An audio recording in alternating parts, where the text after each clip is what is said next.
Nahiya ka ba pumunta sa gym kasi mataba ka?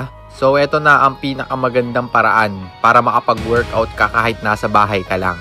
So panoorin nyo to guys at sobrang lupit netong equipment na ginagamit ko dito. So pumunta ako ngayon dito sa labas at syempre dala-dala ko tong resistance band. Nandito lang yan sa may yellow basket. Kahit anong workout pwede mong gawin dito. Ayan o, kung makikita nyo dito, nag-chest workout ako. Okay, di ba pag nag-chest workout ka dapat sa gym yan? Pero ito, ginagawa ko to kahit nasa bahay lang ako. Kasi minsan umuulan, nakakatamad mag-gym.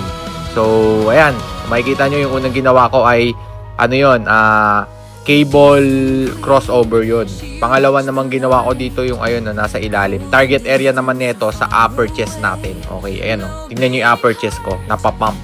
So, yun ang gumagana dito sa mga muscle part ko.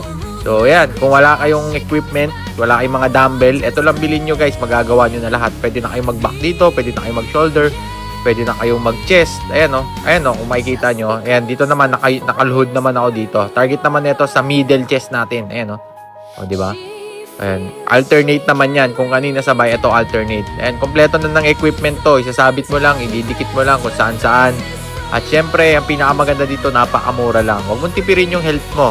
So, mag-workout ka kahit nasa bahay ka lang. Nandito lang yan sa yellow basket. Syempre, check out na habang naka-sale. Let's go!